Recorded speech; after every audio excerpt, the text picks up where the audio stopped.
Hello my dear students, this is Vishwajeet and you are watching Study net.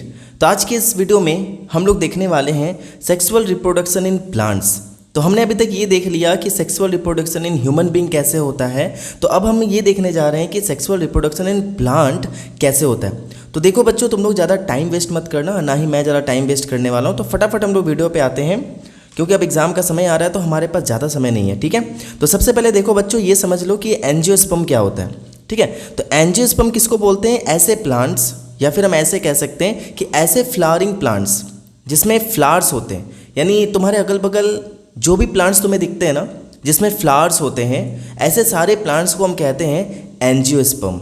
ठीक है, और इनको हम लोग नॉर्मली कॉमन भाषा में हम इनको फ्लावरिंग प्लांट्स भी कहते हैं। नेक्स्ट चलते हैं, the sex organs of the plants are in flowers. तो ये बात तुम्हें याद रखना है कि जब तुम एक फ्लावर की बात कर रहे हो या फिर एक प्लांट की बात कर रहे हो, तो एक प्लांट के जितने भी सेक्स ऑर्गन्स होते हैं वो कहाँ पे होते हैं? वो उसके फ्लावर्स में होते हैं। ठीक है, next point, the function of a flower is to make male and female gametes and to ensure that fertilisation will take place to make new seeds for reproduction of plant. तो एक plant reproduce कैसे करता है, ये totally depend करता है उसके flower पे। अगर वो एक एंजियोस्पर्म हुआ तो, ठीक है, अगर वो एंजियोस्पर्म नहीं हुआ तो वो बात अलग है। ठीक है, बहुत सारे ऐसे फ्लावरिंग नॉन फ्लावरिंग प्लांट्स भी होते हैं जो रिप्रोड्यूस करते हैं, लेकिन वो कैसे करते हैं? वो करते हैं एसेक्सुअली। ठीक है, जिसको भी हम लोग आगे जाकर कवर कर देंगे। तो अभी तक ये जान लो कि एक प्लांट रिप्रोड्यूस करता है उसके फ्लावर्स के थ्रू। ठीक है, और उसी फ्लावर में उसके मेल और फीमेल गैमेट्स दोनों के दोनों प्रेजेंट होते हैं। नेक्स्ट, अब देखो यहाँ पे अगर मैं एक फ्लावर की बात करूँ तो फ्लावर के ना 5 पार्ट्स होते हैं। कौन कौन? पहला होता है receptacle, sepals, petals, stamen and carpel. ठीक है, याद रखना यहाँ पे कार्पेल जो है ना, इस कार्पेल को हम पिस्टिल भी कहते हैं। ये आगे जाके हम लोग पढ़ेंगे। ठीक है, तो रिसेप्टिकल क्या होता है बच्चों? देखो, अगर मैं एक पिक्चर की बात करूं तो यहाँ पे पिक्चर देख सकते हो। इस पिक्चर में क्या है कि साफ साफ दिखाया गया है कि कौन से पार्ट को हम क्या बोलते हैं। जैसे कि अगर मैं इसको थोड़ा सा जूम इन करूं तो यहाँ पे देख सकते हो कि ये वाला जो पार्ट है इसको हम कहते हैं स्टिग्मा, है ना। थोड़ा सा नीचे आएंगे तो इस पार्ट को हम कहेंगे स्टाइल, उसके नीचे आएंगे इसको कहेंगे हम ओवरी, और इन तीनों को मिला के जो पार्ट होता है उसको हम कहते हैं पिस्टिल, और जिसका दूसरा नाम है कार्पेल। ठीक है, कार्पेल जो होता है वो एक फीमेल पार्ट होता है एक फ्लावर का। ठीक है, next, second one is anther. ये देखो, इस पार्ट को हम एंथर कहते हैं, और इसके नीचे जो ये लंबा सा पार्ट है इसको हम कहते हैं फिलामेंट, और इन दोनों को कंबाइन करके बनता है हमारा स्टेमेन। और स्टेमेन क्या होता है? मेल पार्ट होता है। यानी एक प्लांट में तुम अगर ढूंढने जाओगे उसका मेल एंड फीमेल पार्ट, तो मेल पार्ट होता है हमारा स्टेमेन एंड फीमेल पार्ट होता है कार्पेल। ध्यान रखना, कई बार इसको पिस्टिल भी कहा जाता है। नेक्स्ट, ये जो पत्ते होते हैं, पत्ते मीन्स जो पंखुड़ियाँ जिनको हम कहते हैं, ये वाला, इन पंखुड़ियों को हम इंग्लिश में कहते हैं पीटल्स। ठीक है, एक हुआ तो पिटल, बहुत सारे होते तो पिटल्स। नेक्स्ट, ये नीचे जो दिख रहा है ये ग्रीन ग्रीन टाइप का, इसको हम कहते हैं सिपल। अब बोलोगे सर इसका काम क्या है? तो देखो, इसका काम क्या होता है ना कि जब एक फूल यानी एक फ्लावर जब एकदम खिला हुआ नहीं होता है, जब वो कली के फॉर्म में होता है, तो उसके चारों ओर ग्रीन ग्रीन टाइप के पत्ते होते हैं। तो उसी जो प्रोटेक्टिव लेयर होता है ना, उसी को हम कहते हैं सिपल। और इसका काम क्या होता है? ये उस फ्लावर को बचा कर रखता है। ठीक है, और ये सारा का सारा जो फ्लावर्स है ये किसी न किसी एक पॉइंट पे तो स्टिक रहेंगे ना, इसके सपोर्ट के लिए कुछ तो चाहिए होगा, और इस सपोर्ट को हम कहते हैं स्टाक। ठीक है, ध्यान रखना। और ये वाला इसके ऊपर वाला जो पार्ट है, स्टाक के ऊपर वाला पार्ट है, ये हमारा रिसेप्टिकल है, और यहाँ पे होता है ओवरी। और ये ओवरी बहुत इंपॉर्टेंट है। क्यों इंपॉर्टेंट है ये तुम लोग आगे जाकर जरूर देखोगे। नेक्स्ट, अब हम आते हैं एक एक करके, हम इसके पॉइंट्स के बारे में डिस्कस कर लेते हैं कि किसको क्या बोलते हैं और इसका फंक्शन क्या है। जैसे अगर मैं बात करूँ receptacle, the base of the flower to which all the parts of a flower are attached is called receptacle. ठीक है, ये वो पार्ट है जिस पे फ्लावर के सारे पार्ट आकर क्या करते हैं? सपोर्ट में रहते हैं, वहीं पे अटैच रहते हैं। Next one is sepals, the green leaf like part of the outermost circle of a flower are called sepals. ठीक है, तो मैंने बता दिया सिपल्स है, और इनका काम क्या है? कई बार एग्जाम में तुमसे ये भी पूछ देगा कि बताओ कि इसका काम क्या होता है, तो क्या बोलोगे? All the sepals taken together are called calyx. ठीक है, इसको हम क्या कहते हैं? Calyx. Next, the function of sepals is to protect the flower in its initial stages when it is in the form of a bud। तो जब ये एक बड के फॉर्म में होता है तो सारे के सारे पिटल्स ना बंद रहते हैं, ये बंद होकर उस फ्लावर का प्रोटेक्शन करते हैं, उसको प्रोटेक्ट करते हैं। नेक्स्ट, पिटल्स का काम क्या होता है? The colourful part of the flowers are called petal. एक पिटल को हम पिटल कहते हैं, बहुत सारे होंगे तो उसको पिटल्स कहेंगे, ठीक है। तो वो फ्लावर जो तुम्हें दिख रहा है, यानी अगर मैं कहूँ वो जो फूल दिख रहा है, तो वो पंखुड़ियों को हम कहते हैं पिटल्स। और पिटल्स जो होते हैं वो कहाँ पे होते हैं? सिपल्स के अंदर होते हैं। कब? जब वो मैच्योर नहीं होता है।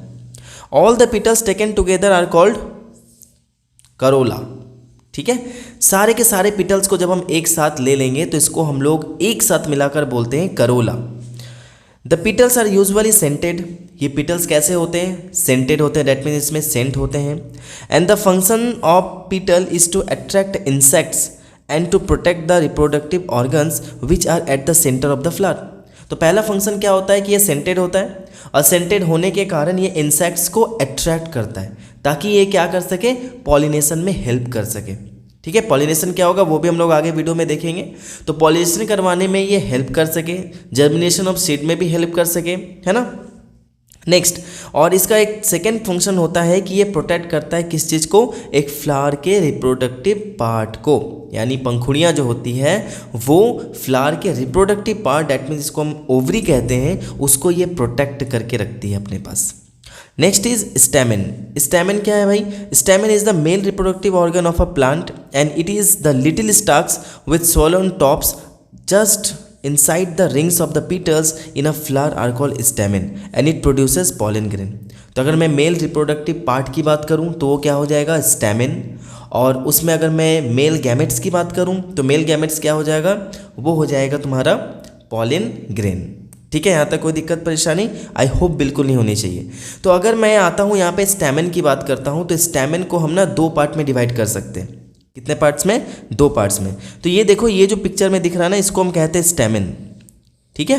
ये स्टैमेन है और इसको हम दो पार्ट में डिवाइड करेंगे। एक होगा फिलामेंट, सेकेंड वन होगा एंथर। पिक्चर मैं तुम्हें दिखाता हूँ, ये देखो, इस पिक्चर के थ्रू अच्छे से इस चीज़ को समझो। दिख रहा है यहाँ पे? हाँ। तो ये हो गया हमारा एंथर, ठीक है, यानी हमारे स्टैमेन के जो सबसे ऊपर वाला पार्ट होता है उसको हम कहते हैं एंथर, ठीक है। और उसके साथ नीचे जो ये लंबा सा पाइप टाइप का दिख रहा है, इसको हम कहते हैं इसका फिलामेंट। कोई दिक्कत है यहाँ तक? नहीं ना। आगे चलते हैं। देखो यहाँ पे मैंने इसको थोड़ा सा और अच्छे से बताया हुआ है, और इस अगर मैं इसको एंथर को ऐसे काट दूँ बीच से तो ये कुछ इस तरीके का दिखेगा। और जब ये कट जाए तो इसके अंदर पॉलन सैक्स होते हैं, ठीक है, यानी इसके अंदर बहुत सारे छोटे छोटे पॉलन ग्रेन्स होते हैं। The function of anther of a stamen is to make pollen grains and store them. Anther का काम क्या होता है कि वो पॉलन ग्रेन को प्रोड्यूस करता है और साथ साथ में उसको जमा करके भी रखता है। Pollen grains contain male gametes of the plant. अभी मैंने बोला कि पॉलन ग्रेन क्या होते हैं? पॉलन ग्रेन में मेल गैमेट्स होते हैं, ठीक है। नेक्स्ट, अब आते हैं हम लोग कार्पेल की बात करें तो कार्पेल मैंने अभी थोड़ा देर पहले ही आपको बताया कि वो क्या है? फीमेल रिप्रोडक्टिव पार्ट है। तो carpel is the female reproductive organ of the plant. It is the centre of the flower, a flask shaped organ. तो ये पिक्चर तुम्हें दिख रहा होगा, ये पूरा का पूरा पिक्चर जो है वो कार्पेल का है, और इजीली यहाँ पे तुम सारी चीज़ें देख सकते हो कि कौन से पार्ट को हम क्या बोलते हैं, ठीक है।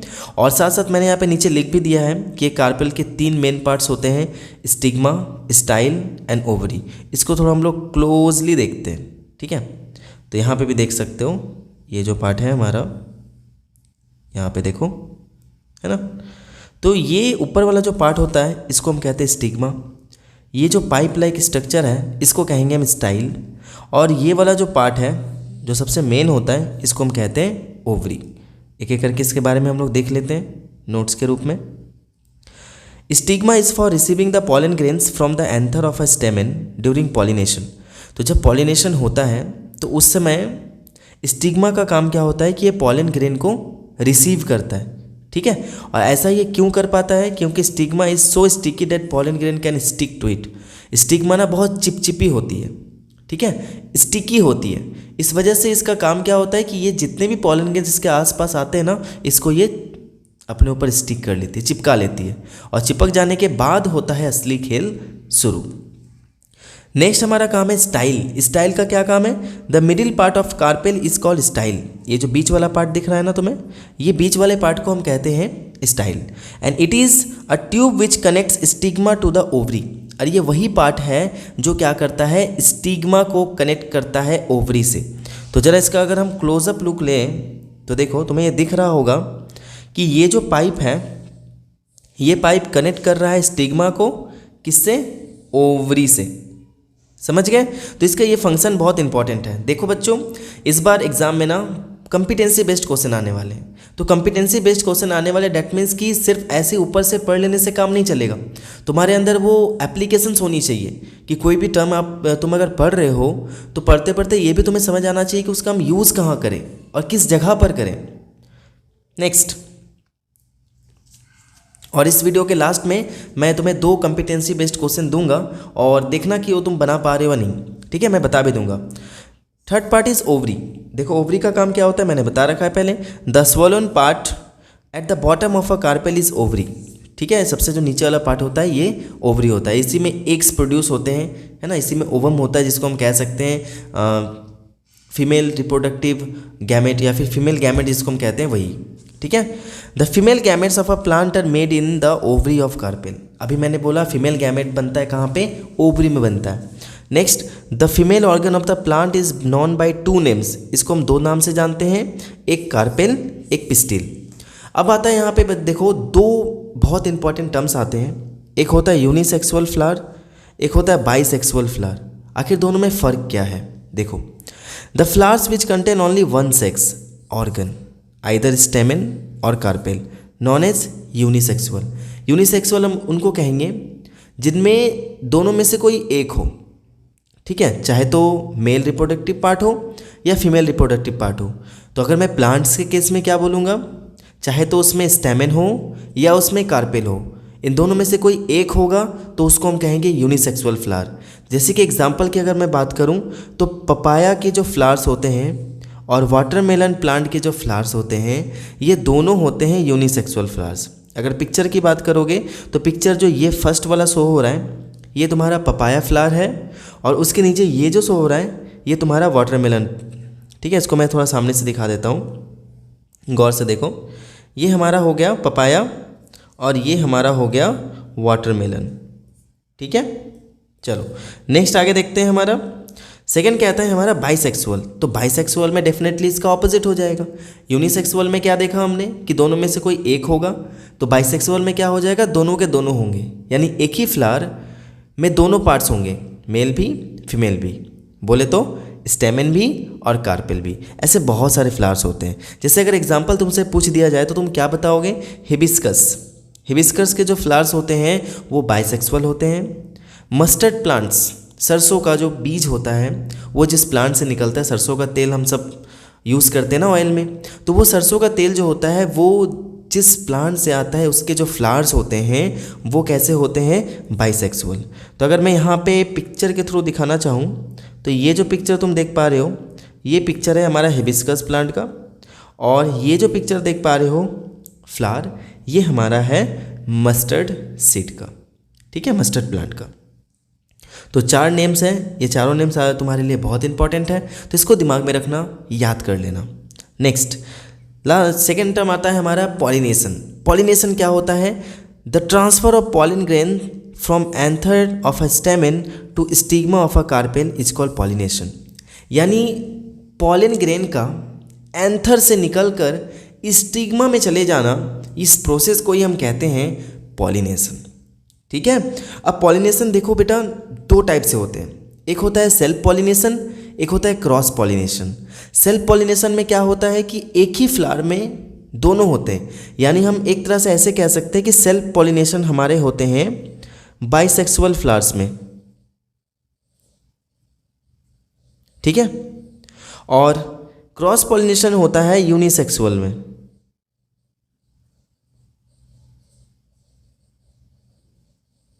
अब ऐसा क्यों मैं बता रहा हूँ, क्योंकि जब एक ही फ्लावर में उसके मेल एंड फीमेल दोनों रिप्रोडक्टिव पार्ट मौजूद होंगे तो डेफिनेटली जो मेल पार्ट का इसको स्टेमन कहते हैं, स्टेमन का जो मेल पार्ट है डेट इज़ हम एंथर कहेंगे, उस एंथर से पॉलन ग्रेन निकलकर स्टिग्मा में चिपक जाता है, इसी को हम कहते हैं पॉलिनेशन।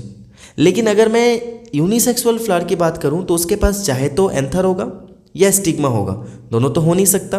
तो वो क्या करता है, जो मेल पार्ट होता है यानी एंथर वाला, मतलब ऐसा फूल जो एंथर लेकर रहता है, तो उसमें से जो पॉलन ग्रेन्स होते हैं वो निकलकर उड़कर हवा में कहाँ चले जाते हैं, दूसरे प्लांट्स पे जाके बैठ जाते हैं। ऐसे फ्लावर ऐसे तो चिपकते हैं बहुत फ्लावर्स के साथ, लेकिन सारे में वो काम नहीं करते हैं।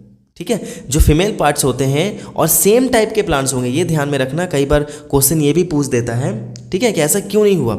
मान लो एक प्लांट है यहाँ पे, उस प्लांट में यहाँ पे स्टिग्मा भी है उसके पास, लेकिन पॉलन ग्रेन आकर यहाँ पे बैठ भी गया, फिर भी ये रिप्रोडक्शन नहीं किया, फिर भी फर्टिलाइजेशन नहीं किया। पॉलिनेशन तो हुआ लेकिन फर्टिलाइजेशन नहीं हुआ। इसके पीछे का रीज़न ये हो जाता है कि ये वाला प्लांट कोई दूसरे स्पीसीज़ का होगा और जो पॉलन ग्रेन दूसरे प्लांट से आके इस पे गिरा है वो किसी दूसरे स्पीसीज़ का होगा, और अगर ऐसा होता है तो वो वहाँ पे फर्टिलाइजेशन नहीं करता है। ठीक है, इस बात को भी ज़रा ध्यान में रखना। तो जब एक प्लांट के एंथर से पॉलन ग्रेन निकलकर दूसरे प्लांट के स्टिग्मा में जाके चिपक जाता है तो इस प्रोसेस को हम कहते हैं cross pollination. Next, when the male gametes present in pollen grain joins the female gamete present in ovule is called fertilization। हमने ह्यूमन के रिगार्डिंग भी पढ़ा था कि जब मेल गैमेट फीमेल गैमेट के साथ फ्यूज़ करता है उस प्रोसेस को हम कहते हैं फर्टिलाइजेशन।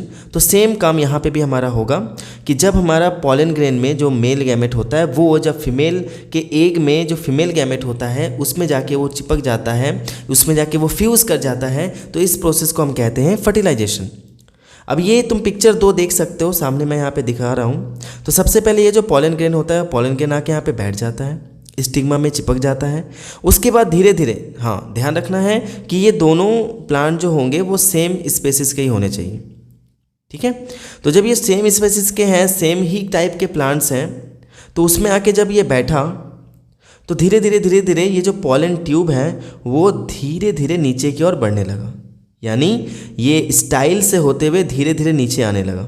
और नीचे आते आते ये क्या करेगा, ओवरी में आके चिपक जाएगा। अब उसके बाद ये पॉलन ग्रेन जो है उसको ये धीरे धीरे यहाँ से इस एग में फ्यूज़ कर देगा।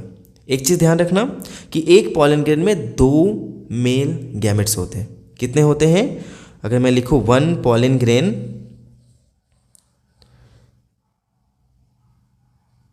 कितने गैमेट्स होंगे, 2 मेल गैमेट्स। एक पॉलन ग्रेन में 2 मेल गैमेट्स होते हैं। ठीक है, और धीरे धीरे पॉलन ग्रेन नीचे आकर इसमें फ्यूज़ कर जाता है और उसके बाद ये एक फर्टिलाइज हो जाता है। जब फर्टिलाइज हो जाता है तो उसके बाद ये फ्रूट बन जाता है। अब ये कैसे बनता है, इसी के रिगार्डिंग यहाँ पे मैंने एक क्वेश्चन रखा है, क्योंकि माइंड में बच्चों का आता है कि सर ये कैसे हो सकता है, ये फ्रूट्स होते हैं वो कैसे होते हैं। तो वही मैं तुम्हें बता रहा हूँ। देखो, क्वेश्चन भी पूछ सकता है कई बार कि how are the fruits and seeds formed in an angiosperm. एक एंजियोस्पर्म में फ्रूट्स एंड सीड्स कैसे फॉर्म होते हैं।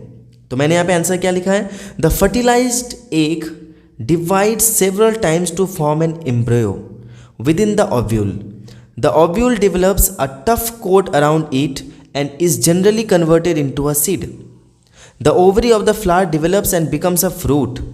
The other parts of a flower like sepals, petals, stamens, stigma, style dry up and falls off. Only the ovary is left behind. It protects the seed. अब होता क्या है कि जैसे ही egg fertilised हो जाता है, गौर से देखना मैं समझाता हूँ, जैसे एग हमारा फर्टिलाइज हो जाता है इस ओवरी के अंदर, तो ये ओव्यूल जो दिख रहा है ना, जिसके अंदर एग्स होते हैं, तो ये ओव्यूल क्या होता है, सीड बन जाता है, अपने ऊपर एक प्रोटेक्टिव लेयर फॉर्म कर लेता है। तो जब ये प्रोटेक्टिव लेयर फॉर्म कर लेता है तो ये क्या बन गया, अब सीड बन गया। ठीक है, और उसके बाद ये जो पूरा का पूरा ओवरी है, ये ओवरी ही हमारा बन जाता है फ्रूट। यानी धीरे धीरे ये ओवरी बड़ा होने लगता है, ये बड़ा होने लगता है ऐसे करके। ठीक है, ये पूरा का पूरा बड़ा हो जाता है, सीड्स इसके अंदर रह गए और ये ओवरी जो है वो बड़ा हो गया। अब बड़ा होकर ये क्या बन गया, फ्रूट। और उसके बाद ये स्टाइल, स्टैमेन, साथ साथ में और स्टिग्मा, ये पिटल्स, सीपल्स, रिसेप्टिकल्स, इन सब का कोई काम ही नहीं होता। ठीक है, रिसेप्टिकल का काम थोड़ा बहुत होता है क्योंकि उसको पकड़ के रखता है, बाकी इन लोगों का कोई काम नहीं होता। तो ये सारे के सारे क्या होते हैं, मुरझा जाते हैं, ड्राई हो जाते हैं और झड़ जाते हैं। नेक्स्ट देखो, यहाँ पे एक और मैं पॉइंट लिखा हूँ, a seed is the reproductive unit of a plant, यानी सीड से ही रिप्रोडक्शन होती है फ्लावरिंग प्लांट्स की, ये बात ध्यान रखना, इसलिए इसको हम रिप्रोडक्टिव यूनिट कहते हैं और इसी सीड का हम यूज़ करके बहुत सारे प्लांट ग्रो करते हैं। Next, a seed contains a baby plant and food for it.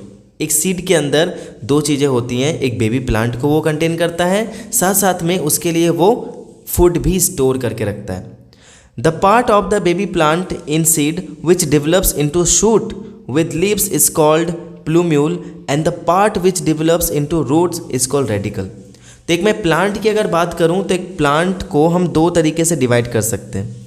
तो ये हमारा धरती है, इसके ऊपर वाला जो पार्ट है इसको हम कहेंगे शूट और इसके नीचे वाला पार्ट होगा उसको कहेंगे रूट। ठीक है, तो एक बीज अगर हम लेते हैं, एक सीड अगर हम लेते हैं, तो उस सीड को जब हम बोएंगे ना, नीचे सो करेंगे, तो उसके बाद क्या होगा कि वो एक पेड़ बन जाता है, वो एक प्लांट बन जाता है। तो जो पार्ट, मान लो मैं यहाँ पे चलो एक सीड ड्रॉ भी कर देता हूँ, ठीक है, तो ये ऐसे करके समझो और ऐसे करके समझो। तो एक पार्ट सीड का वो ऊपर बढ़ते जाता है, जो आगे जाके क्या बनता है, ये शूट बनता है, और एक पार्ट नीचे की ओर बढ़ते जाता है, जो आगे जाके क्या बनेगा, रूट बनेगा। तो इस पार्ट को हम कहेंगे रेडिकल और इस पार्ट को हम कहेंगे प्लूम्यूल। ठीक है बेटा, यहाँ तक समझ गए हो, कोई दिक्कत तो नहीं होगा। लेकिन यहाँ पे भी देखो, इपिकॉटल, हाइपोकॉटल, ये दो वर्ड यहाँ पे यूज़ किया गया है। ध्यान रखना है कि हाइपोकॉटल क्या होता है, नीचे की ओर थोड़ा आता है और नीचे की ओर आने के बाद वो सीड को थोड़ा सा क्या करता है, ऊपर की ओर पुश कर देता है, जिससे कि उसको थोड़ा सा एयर, वाटर, ये सारी चीज़ें मिल सके। और इपिकोटल की अगर मैं बात करूं तो इपिकोटल वो पार्ट होता है जिसके अपर वाले पार्ट को हम प्लूम्यूल कहते हैं। यानी इपिकोटल भी धीरे धीरे क्या होने लगता है, वो ऊपर की ओर उठने लगता है, बढ़ने लगता है। ठीक है, यहाँ पे एक और टर्म आ रहा है हिलम। हिलम क्या होता है बेटा, हिलम एक स्पॉट है। ये कोई भी अगर आप बीज उठा के देखोगे, सीड उठा के देखोगे, आप राजमा की बात कर लो या कोई भी आप सीड उठा के देखो, आप मूंग दाल की बात कर लो, उसमें एक छोटा सा वाइट टाइप का एक स्पॉट होता है, उस स्पॉट को हम कहते हैं हिलम। और उसके नीचे एक छोटा सा होल टाइप का होता है, इसको हम कहते हैं माइक्रोपाइल। ठीक है, इस माइक्रोपाइल का काम होता है कि ये फर्टिलाइजेशन में हेल्प करता है और जब जर्मिनेशन ऑफ सीड करना हो तो उस समय ये जर्मिनेशन में भी हेल्प करता है, ताकि जो वाटर है, मॉइस्चर है, ये सारी चीज़ें एंटर करेंगी बीज से एक सीड के अंदर, वो इसी पार्ट से एंटर करती है। ठीक है, नेक्स्ट हम लोग देखते हैं कि एक सीड जो है वो जर्मिनेट कैसे करता है। ठीक है, तो the seeds obtain from a plant are usually dry. अगर हम कोई सीड को निकाल के रखें या उसको हम रख दें तो वो बिल्कुल ड्राई रहता है। In this dry state the seeds can remain alive but inactive for a long period. तो इस तरीके से सीड जिंदा तो रहता है लेकिन इनएक्टिव फॉर्म में रहता है, वो बढ़ता नहीं है। और उसको बढ़ने के लिए क्या चाहिए होगा, उसको बढ़ने के लिए वाटर चाहिए होगा, एयर चाहिए होगा, वार्मथ चाहिए होगा। ठीक है, और इसमें एक चीज़ ध्यान रखना, इस स्टेट को हम कहते हैं डॉर्मेंसी। क्या कहेंगे बेटा, डॉर्मेंसी। ठीक है, और जो सीड्स हैं इनको हम कहेंगे डॉर्मेंट। और जैसे ही इनको वाटर, एयर, वार्मथ ये तीनों मिलना स्टार्ट हो गया, ये सीड क्या करने लगेगा, ग्रो करने लगेगा। और इस ग्रो करने के ही प्रोसेस को हम कहते हैं जर्मिनेशन ऑफ सीड्स। तो मैंने यहाँ पे नीचे लिखा है, देखो, the beginning of the growth of seeds is called germination of seed. तो नीचे मैंने ये डिफाइन भी कर दिया कि जर्मिनेशन क्या होता है। अगर एग्जाम में कभी तुमसे पूछ दे तो तुम इजीली इसको बता सकते हो कि जर्मिनेशन ऑफ सीड कहते किसको है और ये होता कैसे है। Germination begins when the seed absorbs water, swells and burst through the seed coat. अब जैसे ही इसको वाटर मिला, ठीक है, थोड़ा सा ये फूल गया और इसका जो मेन पार्ट होता है जिसको हम कह सकते हैं एक तरह से अभी मैंने यहाँ पे बताया, डेट इज़ हिलम, है ना, और माइक्रोपाइल। तो ये क्या होता है, धीरे धीरे माइक्रोपाइल से निकलना स्टार्ट हो जाता है। कौन कौन निकलता है, प्लूम्यूल निकलता है और रेडिकल निकलने लगता है। ठीक है, and the water helps the enzyme to function in the seed. Water का काम क्या होता है कि वो उस एंजाइम को हेल्प करता है किस चीज़ में, ताकि वो सीड्स को ग्रो करने में मदद करे। And the enzymes digest the stored food in cotyledons and make it soluble. ठीक है, एक और पार्ट मैं बताना ही भूल गया। थर्ड पॉइंट है होता है कि दो चीज़ हमने देखा, एक plumule, second one is radicle and third one is cotyledon. तो अगर मैं पिक्चर की बात करूं तो ये वाला पार्ट है कोटिलेडॉन। ठीक है, इस कोटिलेडॉन में क्या होता है कि बहुत सारे फूड जो होते हैं ना वो स्टोर किया हुआ रहता है। यानी जैसे हम सभी को एनर्जी की ज़रूरत पड़ती है, तो वैसे ही एक अगर मैं सीड की बात करूं तो उसे भी एनर्जी की ज़रूरत पड़ेगी। वो ग्रो करेगा तो कहीं से तो एनर्जी उसको चाहिए होगी ना, तो वो एनर्जी उसे कहाँ से मिलती है, ये कोटिलेडॉन से। ये कोटिलेडॉन क्या करता है, उसके लिए फूड स्टोर करके रखता है। नेक्स्ट, अब उसके बाद होता क्या है भाई, कोटिलेडॉन से उसने फूड ले लिया, ठीक है, और उसको सॉल्युबल बना दिया। The soluble food makes the radicle and plumule present in the seed to grow. और इसी सॉल्युबल फूड के कारण प्लूम्यूल और रेडिकल अपने अपने डायरेक्शन में बढ़ने लगते हैं। देखो ये कुछ पिक्चर दिख रहा होगा, पहले एक सीड होता है, उसके बाद धीरे धीरे धीरे धीरे उसका रेडिकल नीचे बढ़ा। तो जब रेडिकल नीचे बढ़ा तो ये धीरे धीरे क्या करता है, सीड को ऊपर की ओर प्रेस करने लगता है धीरे धीरे। और वो सीड धीरे से क्या होता है, थोड़ा सा हमारा इस धरती के पास आ जाता है और उसके बाद इसमें से प्लूम्यूल निकलने लगता है और ये ग्रो करने लगता है। ठीक है बेटा, समझ गए हो। नेक्स्ट, अब देखो यहाँ पे क्वेश्चन पूछा है, काफ़ी इंपॉर्टेंट क्वेश्चन पूछा है, आप देख सकते हो, मैं अच्छे से दिखा देता हूँ। देखो, the pistil is unique to angiosperm, it serves a protective role and functions as a conduit for pollen tube to grow to the ovary. But it also provides a venue for pollen pistil interaction that regulate pollen tube growth and hence fertilization. Study the diagram given below which represents the pollen pistil interaction and answer the given questions. तो यहाँ पे देख सकते हो, साफ साफ दिख रहा है कि यहाँ पे फर्टिलाइजेशन हो रहा है और साथ साथ में यहाँ पे पॉलिनेशन भी हो चुका है। तो इसी के रिगार्डिंग कुछ क्वेश्चंस पूछे गए हैं जो हम लोग यहाँ पे धीरे धीरे देखेंगे। तो पहला क्वेश्चन हमसे क्या पूछा गया है, देखो बच्चा, पहला क्वेश्चन पूछा गया है हमसे कि the role of the label diagram B, यानी बी जो यहाँ पे दिया हुआ है इसका रोल क्या है। तो इसका रोल बताओ बेटा क्या होगा, इसको हम कहते क्या हैं, जल्दी से एक बार रिमाइंड कर लेते हैं। इसको हम कहते हैं स्टाइल। ये ए वाला पार्ट है, ए हमारा क्या हो जाएगा, पॉलन ग्रेन, ठीक है, ये जान लो पहले। सी वाला पार्ट हमारा क्या हो जाएगा, सी वाला पार्ट हमारा हो जाएगा ओवरी। ठीक है, चलो अब देखते हैं कि क्वेश्चन पूछते हैं, देखते हैं। स्टाइल का काम यहाँ पे क्या होता है, स्टाइल का काम हमने क्या पढ़ा कि ये क्या करता है, पॉलन ग्रेन को यानी स्टिग्मा को जोड़ता है किससे, ओवरी से। तो इसी से रिलेटेड क्या क्वेश्चन हमारे पास पूछा गया, देखते हैं। Transport of male gametes to the ovary, ये ट्रांसपोर्टेशन करता है। Transport of female gametes to the ovary, ये फीमेल गैमेट्स को लेकर जाता है ओवरी तक। Contains ovules which develops into seed, ovules contain करता है जो सीड्स में बदल जाते हैं, या सबके सब। तो देखो बेटा, सबसे पहले तो आपको ना यहाँ पे एलिमिनेशन मेथड यूज़ करना है। सबसे पहले तो ये हो नहीं सकता, क्योंकि स्टाइल का काम होता है कि वो स्टिग्मा को जोड़ता है ओवरी से, है ना, और साथ साथ में ये पॉलन ग्रेन को लेकर भी आता है। तो पॉलन ग्रेन बताओ कि फीमेल गैमेट है या मेल गैमेट है, ऑब्वियसली मेल गैमेट है। तो यहाँ पे ऑप्शन ए हमारा करेक्ट हो जाएगा, ये भी रॉन्ग हो जाएगा, ये भी रॉन्ग हो जाएगा। ठीक है, चलो नेक्स्ट क्वेश्चन देखते हैं।